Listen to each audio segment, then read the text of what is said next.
ఈ ఈపీఎంలో మోసం చేశారు. ఇటు తిరిగి ఇటు ఓటు వేయించుకుని అటు ఈపీఎంలో మోసం చేశారు, తారుమారు చేశారు. అది ఆయనకే వచ్చాయి, ఆయన గెలుపు అసలు లెక్కైతే ఆయన సీఎం, ఆయన ఎమ్మెల్యే. అయితే తేడా ఏంటంటే ఈ ఈపీఎం బాక్స్లో మోసం చేశారు, జనాలు కూడా మోసం చేశారు. కొన్ని కృష్ణా జిల్లాలో ఒక్క సీటు కూడా గెలవలేదండి. అదేనండి ఈపీఎంలో మోసం చేశారని, అది తారుమారు చేశారు బాక్సులు. అది దానికోసమే ఈపీఎం బుల్లెట్ పేపర్లు పెడితే మంచిది, ఏడు ఓటు ఆట ఓటు దాంట్లో పెడతారు. అది మరి గతంలో జగన్కి వచ్చినాయి 151 ఏడులంటే వేసారు జనం, అది దీన్ని మోసం చేయలేదుగా, ఇది చేయలేదుగా. అలా ఇప్పుడు నేను అన్నదంటే మోడీ గారు, పవన్ కళ్యాణ్, చంద్రబాబు, లోకేష్ చేసిన కథ అది ఇదంతా. అక్కడ కమ్మెకి అదే కాంగ్రెస్ కూడా ఎందుకంటే వెనపడింది అనుకున్నాం 3 సార్లు. ఇలాంటి ఈపీఎంలో మోసం తెలియదు వాళ్ళకి, రాహుల్ గాంధీకి ఇప్పుడు తెలుస్తుంది. ఇప్పుడు అది మొన్న హర్యానా ప్రదేశ్లో ఏదో జరిగింది మోసం అని ఈపీఎంలో. మరి అదే ఇప్పుడు అది కూడా ఇటు జరుగుతుంది. ఇటు జరిగిందండి, లేకపోతే తెలియదుగా. లేకపోతే 11% ఆ 11 సీట్లు ఎందుకు వచ్చినాయి అనుకున్నాం, అనుమానం పడతాను. ఆ 11 సీట్లు ఉంచారు. అది మరి ఎప్పుడు చెప్తారు అంతే. మరి 40% ఓటింగ్ వచ్చింది. 40% అంటే లోపల ఓట్లు అండి. ఎస్సీను ఏమిటి ఎస్సీ ఉన్నట్టు ముస్లిము అయ్యేసారు, కడవలందరూ కులాలు ఇలా. మరి అదే అన్న తీసుకోవచ్చు అంటున్నా, అదే అనుమానం పడతారు, అవి ఇచ్చారు. అది ఇప్పుడు మరి పవన్ కళ్యాణ్ 21 గెలిచాడు. ఏమంటే సారు తెలంగాణలో 5 సీట్లు వేసాడు, 5 సీట్లు గెలవలేదే. ఇక్కడ 21 వేసాడు, 21 వేసాడు. మరి అది కూడా ఏంటి కారణం, ఇటు జనం ఇటు తిరిగి అటు ఓటేశారు. అది బీజేపీ సపోర్ట్ చేసింది, సపోర్ట్ చేశారు. ఏది మోసం చేశారు అన్నాక మోసం చేశారుగా, మోసం చేశారు. ఇటు తిరిగారు ఎమ్మెల్యే గారు అంటే మేక వెంకటపదాపురం అంటే తిరిగి అటు ఓట్లు వేశారు. అలాగే తిరగకపోతే ఇప్పుడు ఆ ఓట్లు వీళ్ళు పొత్తు కలుపుకోకపోతే బీజేపీను జనసేన టీడీపీ కలపతే వచ్చేది సీఎం. 2 సంవత్సరాలు అమరావతి పూర్తి చేస్తామంటున్నారు. సరే చేసేప్పుడు చూద్దాం, చేసేప్పుడు ఇవన్నీ భూములు ఈ రూపాయి 4,000 ఇవ్వాలన్నా, ఒకరికి 10 ఓటికి 15,000 ఇవ్వాలని, ఇంట్లో అంతమంది ఇవ్వాలిగా. వాళ్ళందరూ చూతారుగా. 6 నెలలు మారిపోతుంది, 6 నెలలు సంవత్సరం తారుమారు అయిపోతాయి. అప్పుడు జనాలకు వ్యతిరేకం వచ్చేస్తుంది. ఇది చూడాలి కానీ జనం చేయాలి కండి.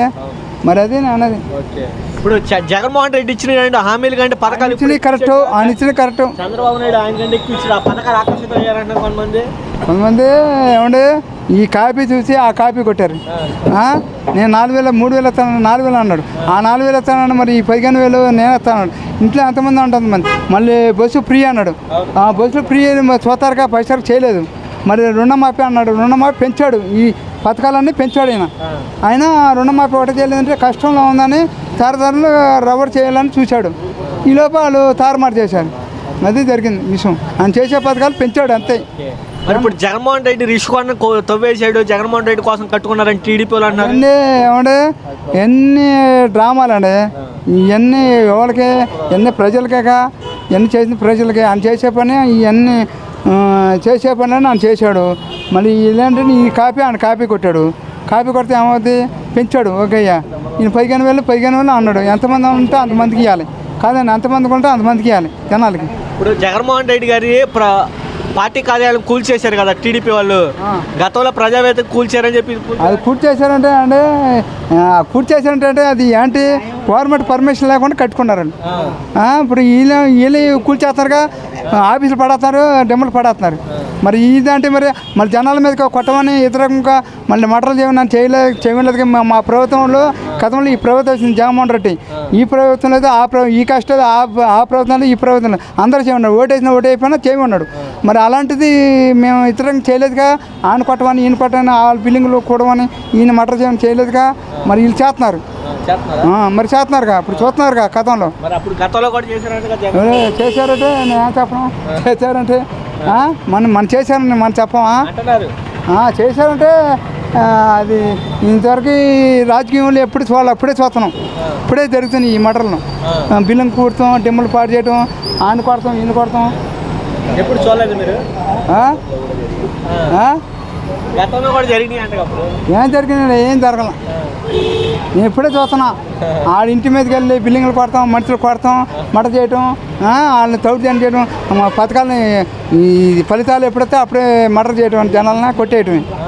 ఎప్పుడు ఏ ప్రభుత్వంలో చేయాల, ఇప్పుడే చేస్తున్నారు. మరి ఇదివరకే కూడా చేయలే, ఇప్పుడే చేస్తున్నారు మరి ఎందుకను మరి ఈ కూటమి కలిసినందుకు వీళ్ళందరూ అంతే. మరి ఇప్పుడు అంతకితో మరి బాబాయ్ హత్య అని ఏం చేసినా అంటున్నారు అలా చేసిన అవన్నీ మామూలేనండి. ఒకరి మీద పెడతారు, ఏమి ఉండదు. చేస్తే ఏమండి ఇంత ఇప్పుడు అలా వాళ్ళ చెల్లి ఉంది చర్మల, వాళ్ళ సుధారా అని ఏదో ఉంది ఆ పేరు, చర్మల కాదు ఇంకా సునీత, వీళ్ళందరూ కుమ్మెక్కయ్యి పడగొట్టాలని చూశారు. ఏముంది అసలు విషయం తెలుస్తుంది. మన చూడలేదు, నువ్వు నేను చూడలేదుగా. తల్లి చెల్లిని దూరం పెట్టారు, అందుకే ఓడిపోయారు. వాళ్ళు పండితే వాడిపోయారంటే వాళ్ళ కారణాలు ఏమిటండి, వాళ్ళ ఆస్తి గురించి వాళ్ళు గొడవలు అంతే, దీనికి ఏం సంబంధం. నూజివీడు ప్రజలు ఏం కోరుకుంటున్నారు? కొత్తగా ప్రభుత్వం ఏర్పడింది కదా, ఏం కోరుకుంటాడు? అది కావాలంటాడు, ఇది కావాలంటాడు. ఏమి చేయాలిగా, పనులు చేసి చూపించాలిగా. మీకేం కావాలంటున్నారు? మాకేం కావాలి? పనులు శుభ్రం చేయాలి, రోడ్లు చేయాలి, అన్నీ డెవలప్ చేయాలి. ఇది డెవలప్ చేయాలిగా. 3 సార్లు చేశాడు సీఎం, 3 సార్లు చేశాడా అంతవరకే. 600 హామీలు అన్నాడు, ఏది అదే 100 అన్నాడు. హామీలు ఒకటి చేశాడా? జన్మ కమిటీ కార్యక్రమం అంటాడు, అయ్యి అంటాడు. ఏదైనా ఉంటే ఆ జెండా కడితేనే దొడ్లు ఇల్లు అంటాడు.